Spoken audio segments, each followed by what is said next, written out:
So இந்த ஒரு 2025ல நம்ம இருக்கோம். இங்க பார்த்தீங்கன்னா, நெறைய யூஐ யூஎக்ஸ் டிசைனர்ஸ் வந்து ரொம்பவே வந்து க்ரவுடடா இருக்கு. ஸோ அதில நம்ம இப்போ வந்து ஒரு யூஐ யூஎக்ஸ் டிசைன் கரியர் வந்து ஸ்டார்ட் பண்ணணும் அப்படின்னு சொல்லிட்டு நினைக்கிறோம்னா, அதில எப்படி ஸ்டாண்ட் அவுட்டா இருக்கிறது அப்படின்னு சொல்லிட்டு தான் இந்த ஒரு கம்ப்ளீட் வீடியோல நான் வந்து ஷேர் பண்ண போறேன். ஸோ இந்த வீடியோல நான் இப்போ ஸ்டார்ட் பண்றேன், யூஐ யூஎக்ஸ் டிசைன் வந்து ஸ்டார்ட் பண்றேன் அப்படின்னு சொல்லிட்டு நான் இருக்கேன் அப்படின்னா, நான் என்னென்னலாம் பண்ணுவேன் ஸ்டாண்ட் அவுட்டா இருக்கிறதுக்கு, மத்த டிசைனர்ஸோட ஸ்டாண்ட் அவுட்டா இருக்கிறதுக்கு என்ன பண்ணுவேன் அப்படின்னு சொல்லிட்டு தான் ஷேர் பண்ண போறேன். ஸோ இந்த வீடியோ ஒரு வேல்யூபிளான வீடியோவா இருக்கும் அப்படின்னு சொல்லிட்டு நினைக்கிறேன் கண்டிப்பா. ஸோ எனக்கு உள்ள அந்த வந்து ஒரு 1.5 இயர்ஸ் எக்ஸ்பீரியன்ஸ்ல நான் வந்து இப்போ வந்து ஷேர் பண்ணுறேன். மேபி நீங்கள் வந்து இப்போ தான் வந்து டிசைன் கரியர் வந்து ஸ்டார்ட் பண்ணுறீங்க அப்படின்னா கண்டிப்பாக ஹெல்ப்ஃபுல்லாக இருக்க போகுது. ஸோ நம்ம சேனல் இப்போ தான் ஃபஸ்ட் டைம் விசிட் பண்ணுறீங்கன்னா, என்னோட நேம் குணால், யூஐ யூஎக்ஸ் டிசைனராக ஒர்க் பண்ணிருக்கேன். சேனல் சப்ஸ்கிரைப் பண்ணல அப்படின்னா மறக்காமல் சப்ஸ்கிரைப் பண்ணிக்கோங்க. வீடியோ ஸ்டார்ட் பண்ணலாம். ஸோ யூஐ யூஎக்ஸ் டிசைன் வந்து ஸ்டார்ட் பண்ணணும் அப்படின்னு சொல்லிட்டு நினச்சாலே எல்லாருமே பண்ணுற ஒரே விஷயம் பார்த்தீங்கன்னா ஃபிக்மா கற்றுக்கிறது தான். நானுமே அப்படி தான் ஸ்டார்ட் பண்ணேன். பட் ஆக்சுவலாக அது வந்து ப்ராப்பரான வே கிடையாது. ஸோ நீங்கள் யூஎக்ஸ் டிசைன் வந்து ஸ்டார்ட் பண்ணணும் அப்படின்னு சொல்லிட்டு நினைக்கிறீங்கன்னா, ஃபஸ்ட்டு வந்து இந்த ரிசர்ச் பண்ணுறது, ரிசர்ச்சிங் ஸ்டேஜ்லாம் வந்து ப்ராப்பராக வந்து பாருங்கள். ஸோ அதுதான் உங்களுக்கு வந்து ஒரு ஃபவுண்டேஷனே கொடுக்க போகுது யூஎக்ஸ் டிசைனில். ஸோ ஒரு யூசர் ரிசர்ச் எப்படி பண்ணுறது, மார்க்கெட் ரிசர்ச் எப்படி பண்ணுறது, காம்படிட்டர் அனலிசிஸ் எப்படி பண்ணுறது, ஸோ அந்த மாதிரி ரிசர்ச் கைண்ட் ஆஃப் திங்ஸ் எல்லாமே நீங்கள் வந்து பார்க்க ட்ரை பண்ணுங்கள். ஸோ நிறைய கேஸ் ஸ்டடிஸ் வந்து பிஹான்ஸ்ன்ற வெப்சைட்டில் வந்து அவைலபிளாக இருக்கும். ஸோ அதெல்லாம் போய் நீங்கள் வந்து ஒரு பாப்புலராக இருக்கிற கேஸ் ஸ்டடிலாம் எடுத்து வந்து நீங்கள் வந்து ரீட் பண்ணுறது மூலமாக எப்படிலாம் ப்ராப்ளம் டிஃபைன் பண்ணி எப்படிலாம் சொல்யூஷன் பண்ணியிருக்காங்க, சொல்யூஷன் கொடுத்துருக்காங்க அப்படின்னு சொல்லிட்டு ஒரு ஐடியா கிடைக்கும். ஸோ பிஹான்ஸ் வந்து நீங்கள் வந்து மறக்காமல் யூஸ் பண்ண பாருங்கள். நிறையா கேஸ் ஸ்டடிஸ் வந்து கோ த்ரூ பண்ணுங்கள், கம்ப்ளீட்டாக ரீட் பண்ணுங்கள். ஒரு 10 கேஸ் ஸ்டடி எடுத்து ஒவ்வொரு கேட்டகரியில் உள்ள கேஸ் ஸ்டடி எடுத்துக்கோங்க. இப்போ எக்ஸாம்பிளுக்கு ஃபுட்டுலேருந்து ஒன்று எடுக்கிறீங்கன்னா, இ-காமர்ஸ்லேருந்து ஒன்று எடுங்க, பேங்கிங்லேருந்து ஒன்று எடுங்க. ஸோ அந்த மாதிரி ஒரு 10 கேட்டகரியில் வந்து ஒரு 10 கேஸ் ஸ்டடி வந்து படிக்க ட்ரை பண்ணுங்கள். ஸோ அது மூலமாக உங்களுக்கு ஒரு சூப்பரான இன்சைட் வந்து கிடைக்கும். ஸோ எந்த மாதிரி பண்ணலாம், இந்த மாதிரி ரிசர்ச் பண்ணுறாங்க, மார்க்கெட் ரிசர்ச் பண்ணுறாங்க, காம்படிட்டர் அனலிசிஸ் என்ன பண்ணுறாங்க, யூசர் ரிசர்ச் பண்ணி யூசர் பர்சன் எப்படி பண்ணுறாங்க. ஸோ இந்த மாதிரி ஒரு ஐடியா வந்து உங்களுக்கு வந்து கிடைக்கும். ரிசர்ச்க்கு அப்புறம் நெக்ஸ்ட்டு பார்த்தீங்கன்னா ஃபிக்மா கற்றுக்கோங்க, ஃபிக்மா டூவில். ஸோ அதை வச்சு தான் மேஜரான யூஐ டிசைன்லாம் பண்ணுற மாதிரி இருக்கும். ஸோ அதனால் ஃபிக்மாவில் வந்து ஒரு ஸ்ட்ராங்கான ஒரு நாலேஜை வந்து வளர்த்துக்கோங்க. ஸ்டார்டிங்லேருந்து ஃப்ரேமு, ஷேப்ஸு, ஸோ இதெல்லாம் பார்த்துட்டு மாஸ்கிங் எப்படி பண்ணுறது, components, assets, auto layout, variance use பண்ணுறது, ஸோ இந்த மாதிரி எல்லா விஷயமும் பார்த்துக்கோங்க. அதுக்கு மேலே பார்த்தீங்கன்னா வேரியபிள் யூஸ் பண்ணி எப்படி இந்த dark mode, light mode, so இந்த மாதிரி பண்ணுறது, ரெஸ்பான்சிவ் டிசைன் வந்து எப்படி பண்ணுறது, ஸோ இந்த மாதிரி விஷயம்லாம் வந்து ஃபிக்மாவில் ஸ்ட்ராங்காக இருக்கிற மாதிரி பார்த்துக்கோங்க. எப்போ பண்ணாலும் ஸ்ட்ராங்காக வர மாதிரி. ஸோ நெக்ஸ்ட்டு ஃபைனலாக வந்து ப்ரோட்டோடைப்பிங் பண்ணுற மாதிரி வரும் ஃபிக்மாலேயே. ஸோ அந்த ப்ரோட்டோடைப் பண்ணுறது எப்படி, அதில் ஸ்மார்ட் அனிமேட்லாம் எப்படி யூஸ் பண்ணுறது, ஸோ அந்த மாதிரி விஷயங்களும் பார்க்குற மாதிரி இருக்கும். ஸோ ஃபிக்மாவில் வந்து ஸ்ட்ராங்கான ஏதோ ஒரு கோர்ஸாவது, ஏதோ ஒரு யூடியூப் வீடியோஸாவது எடுத்து நீங்கள் வந்து ஸ்டார்ட் பண்ணுங்கள். நிறைய வந்து டிசைன்ஸ் வந்து பண்ணுங்கள் ஃபிக்மாவில். டிசைன்ஸ் வந்து நார்மலாக டிசைன் மட்டும் பண்ணாமல் நெக்ஸ்ட்டு பார்த்தீங்கன்னா ஆக்சசிபிலிட்டி வச்சு எப்படி டிசைன் பண்ணுறதுன்னு பாருங்கள். ஸோ அதுதான் ரொம்ப இம்பார்ட்டன்ட். நீங்கள் டிசைன் வந்து சூப்பராக பண்ணுறீங்க, ஒரு ஆக்சசிபிலிட்டி இல்லை உங்கள் டிசைனில் அப்படின்னு சொல்லிட்டு இருந்துச்சுன்னா, அது வந்து ஒரு ஒஸ்ட்டான டிசைன் தான் நான் சொல்லுவேன். ஸோ எக்ஸாம்பிளுக்கு நீங்கள் ஒரு இ-காமர்ஸ் அப்ளிகேஷன், அமேசான் மாதிரி ஒரு அப்ளிகேஷன் பண்ணுறீங்க. அந்த அப்ளிகேஷனில் வந்து ப்ராடக்ட் பர்ச்சேஸ் பேஜில் வந்து உங்களுக்கு பை நவ் பட்டனே இல்லாமல், பை நவ் இடம் பார்த்தல அப்படின்னு சொல்லிட்டு ஒரு சின்ன லிங்க் மாதிரி கொடுத்துருந்தீங்கன்னு வைங்க, ப்ராடக்ட்டை ஷோகேஸ் பண்ணிட்டு. அங்கே வந்து அதிகமான சேல்ஸ் நடக்காது. ஏன்னா அங்கே வந்து ஆக்சசிபிலிட்டியே கிடையாது.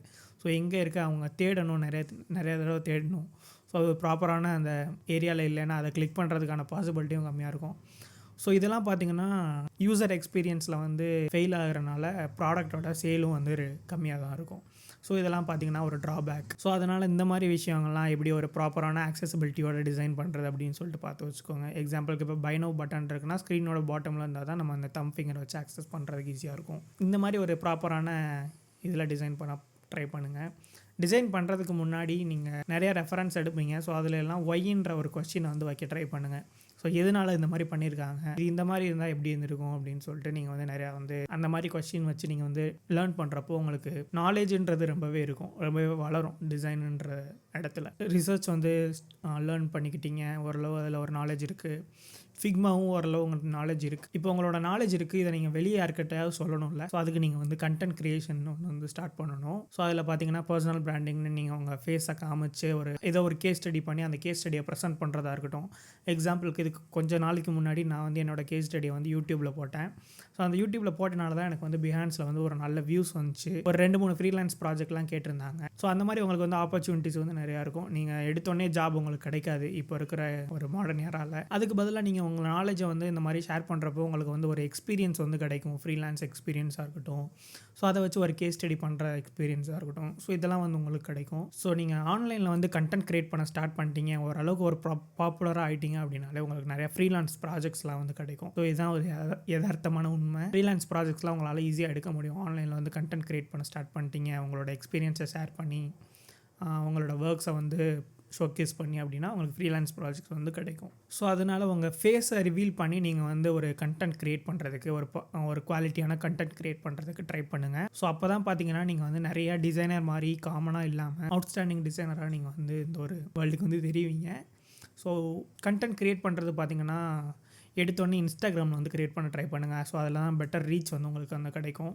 ஸோ நெக்ஸ்ட்டு இன்ட்ரெஸ்ட் இருக்குது அப்படின்னா நீங்கள் யூடியூப்லேயே வந்து உங்களோட நாலேஜ் வந்து ஒரு டுட்டோரியலாவோ இல்லை வேறு ஏதாவது ஏதோ ஒரு கண்டென்ட்டாக நீங்கள் வந்து உங்களோட நாலேஜை வந்து உங்களோட எக்ஸ்பீரியன்ஸ் வந்து நீங்கள் வந்து ஷேர் பண்ணலாம். ஸோ அது மூலமாக நிறைய பேருக்கு வந்து உங்கள் மேலே வந்து ஒரு ட்ரஸ்ட்டு வந்து பில்ட் ஆக போகுது. ஸோ நெக்ஸ்ட்டு வந்து டிசைன் ட்ரெண்டுக்கு ஏற்ற மாதிரி நீங்கள் வந்து அடாப்ட் ஆகிட்டே இருக்கணும். எக்ஸாம்பிளுக்கு இப்போ நான் டிசைன் பண்ணிகிட்ருக்கேன், இப்போ ஒரு மாடலில் நான் வந்து டிசைன் பண்ணிகிட்ருக்கேன். இப்போ பார்த்தீங்கன்னா மினிமலிஸ்டிக் டிசைன் தான் மேக்ஸிமம் வந்து பாப்புலராக இருக்குது. ஸோ அதனால் மினிமலிஸ்டிக் டிசைனில் வந்து நம்ம வந்து அடாப்ட் ஆகிட்ருப்போம்.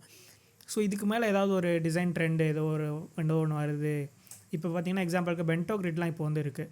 ஸோ ஆப்பிள்லாம் பார்த்தீங்கன்னா பென்டோ கிரிட் வந்து அவங்களோட வெப்சைட்டில் வந்து நிறைய இடத்துல வந்து யூஸ் பண்ணுறாங்க. ஸோ அப்படி யூஸ் பண்ணுறப்போ அவங்களுக்கு வந்து நிறையா ஸ்க்ரோலை வந்து அவங்களால வந்து அவாய்ட் பண்ண முடியும். ஸோ அந்த மாதிரி யூஸ் பண்ணுறப்போ ஒரே இடத்துல யூஸரை ஸ்டே பண்ண வச்சு ஏதோ ஒரு கன்வர்ஷன் வந்து கொடுக்க முடியும் அவங்களால. ஸோ இந்த மாதிரி வந்து டிசைன் ட்ரெண்டுக்கு ஏற்ற மாதிரி நீங்கள் வந்து அப்டேட் ஆகிட்டே இருக்கணும். அதே மாதிரி ஃபைனலாக பார்த்தீங்கன்னா லேர்னிங்கிறது எப்போதுமே இருந்துகிட்டே இருக்கணும். டிசைன் பொறுத்த வரைக்கும் நீங்கள் ஓரளவு பார்த்துட்டீங்க, அதோட ஸ்டார்ட் பண்ணக்கூடாது. ஸோ மீடியமில் போயிட்டு நிறையா பிளாக்ஸ் வந்து ரீட் பண்ண ட்ரை பண்ணுங்கள் ஃப்ரீயான டைமில். ஸோ இந்த மாதிரிலாம் பண்ணுறப்போ நிறையா டிசைனரோட மைண்டை வந்து நீங்கள் வந்து ஈஸியாக ரீட் பண்ண முடியும். ஸோ அவங்க வந்து ஷேர் பண்ணியிருப்பாங்க ஒரு பிளாக் போஸ்ட்டாவோ வீடியோ போஸ்ட்டாவோ. ஸோ அதுலேருந்து உங்களுக்கு வந்து நாலேஜ் வந்து எடுத்துக்க முடியும். ஸோ இந்த மாதிரிலாம் நீங்கள் வந்து ப்ராப்பராக ஃபாலோ பண்ணுறீங்க அப்படின்னா இப்போ இருக்கிற ஒரு மாடர்ன் வேர்ல்டில் நீங்கள் வந்து ஒரு UI/UX டிசைனராக ஷைன் ஆக முடியும், அவுட்ஸ்டாண்டிங்காக இருக்க முடியும் ஒரு க்ரௌடில் அப்படின்னு சொல்லிட்டு நான் ஃபீல் பண்ணுறேன். ஸோ இப்போ நான் வந்து UI/UX டிசைன் 2025 ஸ்டார்ட் பண்ணுறேன் அப்படின்னா இதுதான் என்னோடய ஆக்சுவல் ஃப்ளோவாக இருக்கும். ஸோ நெக்ஸ்ட்டு பார்த்திங்கன்னா பிஹான்ஸில் வந்து ஒரு 4 to 5 கேஸ் ஸ்டடி வந்து ப்ராப்பரான கேஸ் ஸ்டடியாக வச்சுக்கோங்க நீங்கள் பிகினராக இருக்கீங்க அப்படின்னா. ஸோ எல்லாத்துலேயுமே வந்து நீங்கள் வந்து ப்ராப்பரான ஒரு ஃப்ளோவில் போயிருக்கணும். ரிசர்ச்சில் வந்து ஸ்டார்ட் பண்ணி ப்ரோட்டோடைப் பண்ணி வந்து எப்படி மார்க்கப்பில் ஷோ பண்ணுறீங்க. ஸோ இது எல்லாமே உங்கள் கேஸ் ஸ்டடியில் வந்து இருக்கணும். இந்த மாதிரி ஒரு 5 கேஸ் ஸ்டடி 5 கேட்டகரியில் நீங்கள் வந்து ரெடி பண்ணி வச்சுக்கோங்க ப்ராஜெக்ட் பண்ணி. அந்த 5மே உங்களுக்கு எப்போ கேட்டாலும் உங்களால் எக்ஸ்பிளைன் பண்ணுற மாதிரி இருக்கணும். எக்ஸாம்பிளுக்கு இப்போ வந்து உடனே ஒரு இன்டர்வியூ வருது, நெக்ஸ்ட் டே இன்டர்வியூ இருக்குது அப்படின்னா நீங்கள் வந்து அதை வந்து எக்ஸ்பிளைன் பண்ண சொல்கிறப்போ நீங்கள் எக்ஸ்பிளைன் பண்ணுற மாதிரி இருக்கும். அப்போ உங்களுக்கு எக்ஸ்பிளைன் பண்ண தெரியணும். ஸோ இதெல்லாம் பண்ணதுக்கப்புறம் ஒரு ப்ராப்பரான போர்ட்ஃபோலியோ வெப்சைட்டாக வச்சுக்கோங்க. நார்மலாக பிஹான்ஸ் அனுப்பாமல் ஒரு வெப்சைட்டாக வைக்கிறப்போ நிறைய பேர் வந்து பிஹான்ஸில் தான் அனுப்புவாங்க. ஸோ அந்த மாதிரி இருக்கிறப்போ நீங்கள் வெப்சைட்டாக அனுப்புகிறப்போ உங்கள் ஹையர் பண்ணுற ஹையரிங் மேனேஜர்ஸ்க்கு ரொம்பவே ஒரு மைண்ட் கன்வின்சிங்காக இருக்கும். இந்த மாதிரி போர்ட்ஃபோலியோ வெப்சைட்டாக கொடுக்குறப்போ அதுவும் ஒரு மாடர்ன் க்ளீனான வெப்சைட்டாக இருக்கிறப்போ இன்னுமே ஒரு ரொம்ப சான்ஸ் இருக்குது நீங்கள் அந்த ஒரு ஜாபில் செலக்ட் ஆகிறதுக்கு. ஸோ உங்களுக்கு போர்ட்ஃபோலியோ பண்ண தெரியாது, நான் யாருக்காவது கொடுத்து பே பண்ணி இது பண்ணணுமா அப்படின்னு சொல்லிட்டு நினச்சிங்கன்னா அதெல்லாம் தேவை கிடையாது. ஜஸ்ட் நீங்கள் வந்து ஃப்ரேமரில் நோ கோட் டெவலப்மெண்ட் மூலமாக எப்படி நீங்கள் ஒரு வெப்சைட் க்ரியேட் பண்ணுறது, அப்படி இல்லைனா வெப் ஃப்ளோ ஃப்ரேமர் மாதிரியே தான் இருக்கும். ஸோ அதில் எப்படி மாடர்னான டிசைன் வச்சு டெவலப் பண்ணுறது அப்படின்னு சொல்லிட்டு பாருங்கள். ஃபிக்மாவில் வந்து டிசைன் பண்ணுறது அங்கே போய் டிசைன் பண்ணிங்க அப்படின்னா உங்களுக்கு ஒரு ரெஸ்பான்சிவாக டிசைன் பண்ண தெரிஞ்சு அப்படின்னா நீங்கள் வந்து ஒரு ரெஸ்பான்சிவ் வெப்சைட்டாக நீங்கள் வந்து எடுத்துக்க முடியும். ஸோ அதனால் இந்த ஃப்ரேமர் வெப் ஃப்ளோ இந்த மாதிரி டூல்ஸை வந்து யூஸ் பண்ண ட்ரை பண்ணுங்கள். அப்படி இல்லைனா இப்போ நிறைய மாடர்ன் AI டூல்ஸே வந்துருச்சு, நோ கோட் லோ கோட்லாம் தவிர. ஸோ நீங்கள் ஜஸ்ட் ப்ராம்ப்ட் மட்டும் உங்களுக்கு எழுத தெரிஞ்சிட்டா போதும், வெப்சைட்டாகவே உங்களுக்கு லேண்டிங் பேஜாக கொடுத்துரும். நீங்கள் டவுன்லோட் பண்ணி உங்களுக்கு ஏற்ற மாதிரி நீங்கள் வந்து கஸ்டமைஸ் பண்ணிக்கோங்க, உங்கள் இமேஜ் ஆட் பண்ணுறதா இருக்கட்டும். ஸோ இந்த மாதிரி நீங்கள் ஆட் பண்ண ட்ரை பண்ணுங்கள். நிறைய AI டூல்ஸ் வந்து யூஸ் பண்ண ட்ரை பண்ணுங்கள். அதுதான் நான் அந்த வீடியோ முடிய போகிற நேரத்தில் நான் வந்து சொல்லணும்னு நினைக்கிறது. எக்ஸாம்பிளுக்கு நீங்கள் வந்து இப்போ ஃப்ரீலான்ஸ் பண்ணணும் அப்படின்னு சொல்லிட்டு முடிவு பண்ணிட்டீங்க. உங்ககிட்ட ஃப்ரீலான்ஸ் டிசைன் டிசைன் மட்டும் பண்ணுறதுக்கு ஒரு இது வரமாட்டாங்க. இப்போ இந்தியாவில் நிறைய பேர் பார்த்தீங்கன்னா டிசைனோட சேர்த்து டெவலப்மெண்ட்டும் எதிர்பார்ப்பாங்க. ஸோ அந்த மாதிரி இருக்கப்போ நீங்கள் டிசைன் பண்ணிவிட்டு அந்த டிசைன் எடுத்து ஒரு AI பிளாட்ஃபார்மில் அப்லோட் பண்ணுறீங்க அப்படின்னா ஒரு ப்ராப்பரான இதில் கொடுக்க போது நீங்கள் ரெஸ்பான்சிவ்னஸ் மட்டும் கொஞ்சம் ஃபிக்ஸ் பண்ணுற மாதிரி இருக்கும். ஸோ அந்த மாதிரிலாம் இருக்கிறப்போ அது ரொம்ப ஹெல்ப்ஃபுல்லாக இருக்கும். நீங்கள் வந்து உங்களுக்கு கோடிங் நாலேஜ் வேணும், HTML CSS படிக்கணும், டைல்வின் CSS பூட்ஸ்ட்ராப்லாம் படிக்கணும் அப்படின்னு சொல்லிட்டு ஒரு தேவை கிடையாது. ஸோ இதெல்லாம் பார்த்தீங்கன்னா இப்போ லிங்க்டின்லேயே பார்த்தீங்கன்னா நிறைய ஜாப் டிஸ்கிரிப்ஷனில் UI/UX டிசைனர் டிஸ்கிரிப்ஷனில் இதெல்லாம் கூட ஆட் பண்ணியிருக்காங்க. இதெல்லாம் ஒரு ரெக்குவயர்மெண்ட்ஸாக போட்டிருப்பாங்க ஒரு சில இதில். அதனால அந்த மாதிரி AI டூல்ஸும் கொஞ்சம் யூஸ் பண்ண ட்ரை பண்ணுங்கள். கொஞ்சம் இல்லை நிறையாவே யூஸ் பண்ண ட்ரை பண்ணுங்கள். ஸோ அவ்வளோதான் நான் அந்த வீடியோவில் ஷேர் பண்ணணும் அப்படின்னு சொல்லிட்டு நினச்சது. ஸோ இது மூலமாக ஏதாவது உங்களுக்கு ஒரு வேல்யூ கிடச்சிருக்கும், 0.5% ஏதாவது கிடச்சிருக்கும் அப்படின்னு சொல்லிட்டு நினைக்கிறேன். வீடியோ யூஸ்ஃபுல்லாக இருந்துச்சுன்னு நினச்சிங்கன்னா வீடியோ லைக் பண்ணிட்டு சேனல் சப்ஸ்கிரைப் பண்ணாமல் பார்த்துட்ருக்கீங்கன்னா மறக்காமல் சப்ஸ்கிரைப் பண்ணிக்கோங்க. நெக்ஸ்ட் ஒரு சூப்பரான இன்ட்ரெஸ்டிங்கான வீடியோவில் உங்களை மீட் பண்ணுறேன். ஸோ அப்கமிங் வீடியோஸில் நான் வந்து ஒரு மைக்ரோசாஸ் குட்டி அப்ளிகேஷன் வந்து பண்ணலாம் அப்படின்னு சொல்லிட்டு இருக்கேன். AI வச்சு மட்டும், ஒன்லி யூஸிங் AI. ஸோ ஒரு 60 மினிட்ஸில் நான் வந்து ஒரு சேலஞ்ச் பண்ண போகிறேன். ஸோ அதுக்கு நீங்கள் இன்ட்ரெஸ்டடாக இருக்கீங்க அப்படின்னு சொல்லி நினச்சிங்கன்னா கமெண்ட் செக்ஷன் மென்ஷன் பண்ணுங்கள். நெக்ஸ்ட் சூப்பரான வீடியோவில் உங்களை மீட் பண்ணுறேன். Until then by from Kunal.